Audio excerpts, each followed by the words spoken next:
Welcome to Transforming the Toddler Years, a Core 4 parenting podcast blending soul and science-based strategies to empower pandemic moms like you, raising kindergarten-ready kids. I'm Cara Tyrrell, your host, a lifetime lover of littles, girl mom, early childhood educator, and conscious parenting coach who truly believes that how we connect and collaborate with our kids in the first 5 years is how we raise world-ready kids who will change this world.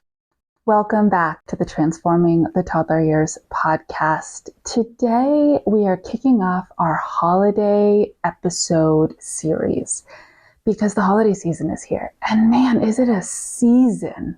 It starts now, it leads into Halloween and then Thanksgiving and Christmas. And whew, are you already feeling a little stressed with me just saying that out loud?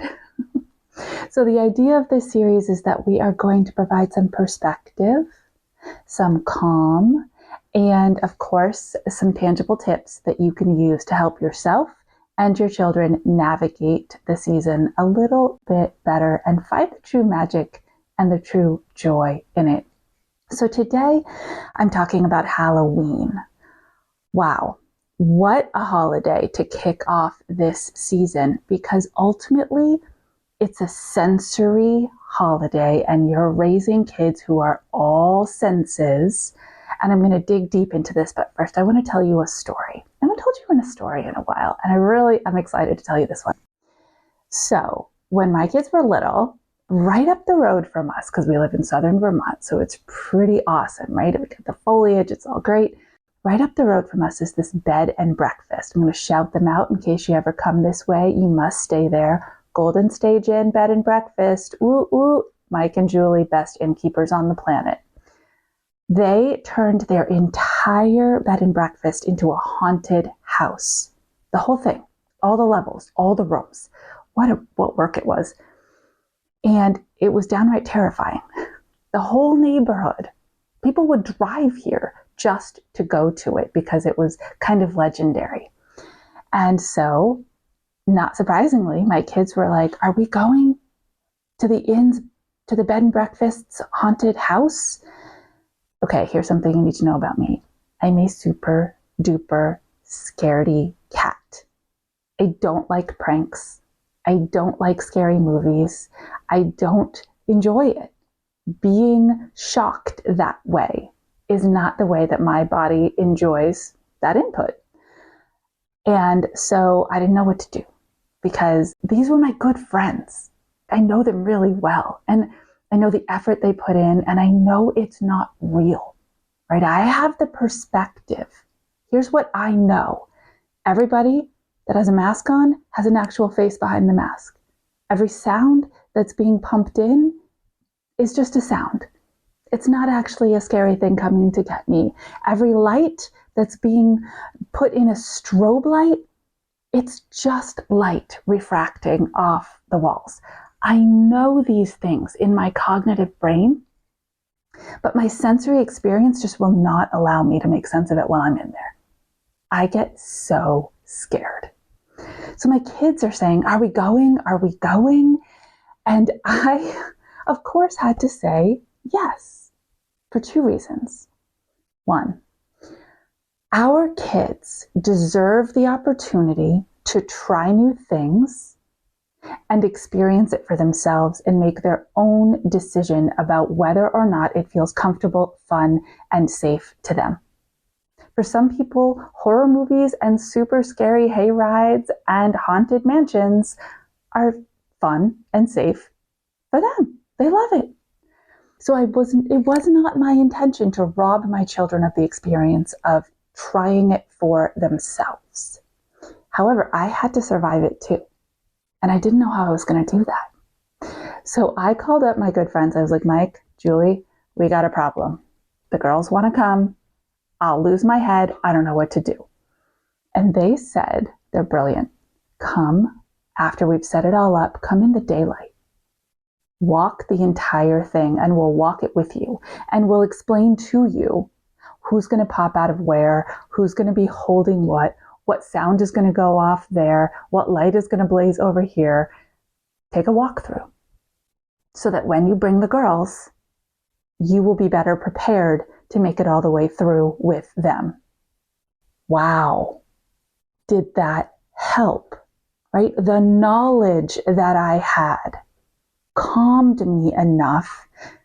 Trust me, I jumped at every corner of every room, but I did it. Okay, here's the second part of this. Your children are risk takers inherently when they're young.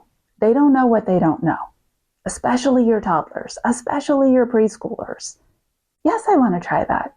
Ooh, that looks fun and exciting. Sure, let's give it a go. But as soon as they start getting exposed to the sensory inputs, especially around Halloween, they may very quickly change their mind. They could experience intense fear all of a sudden, confusion, overwhelm, sensory stimulation.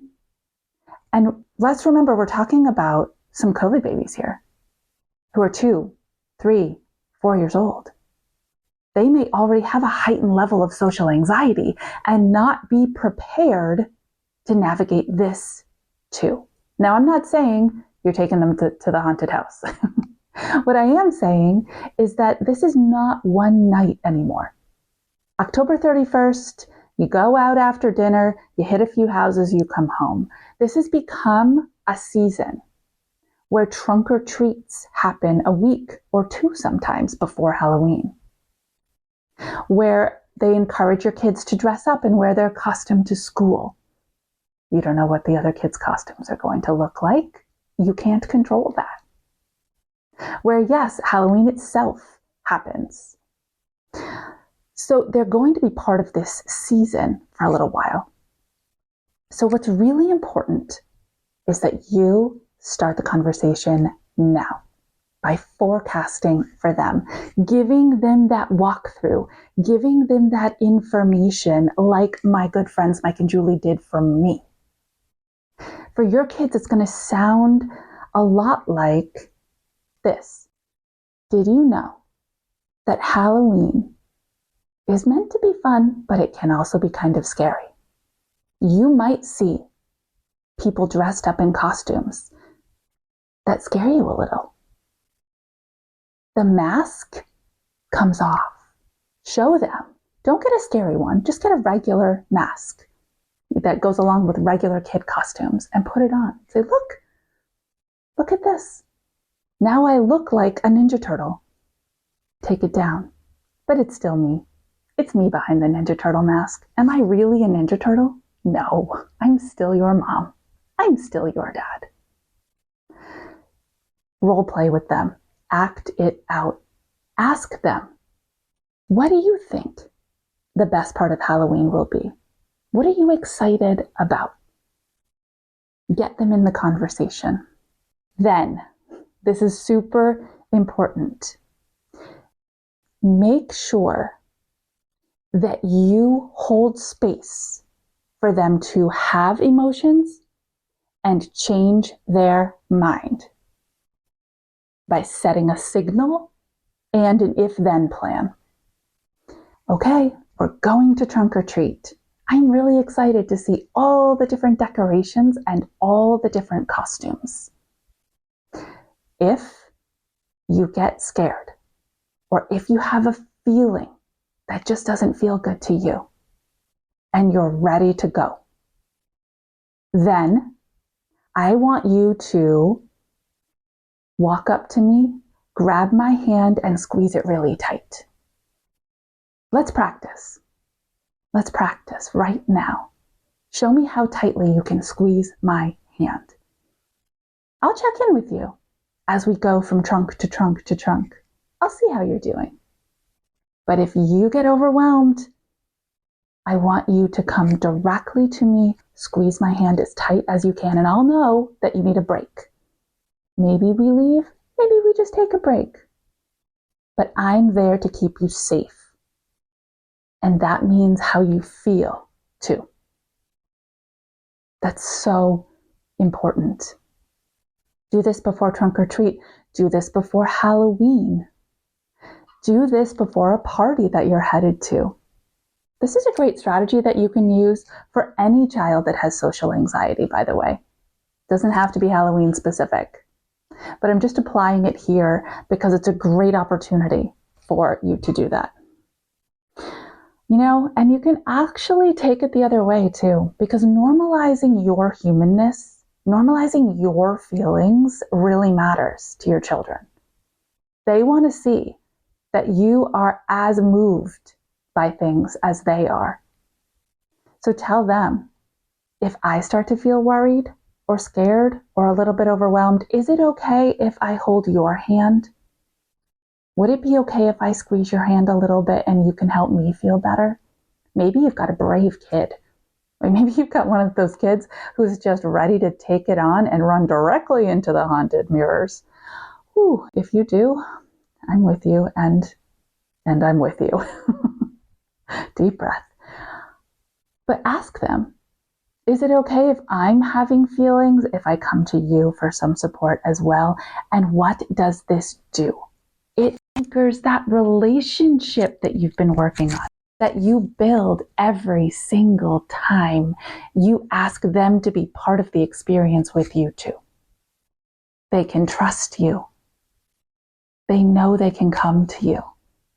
And this is what you truly want.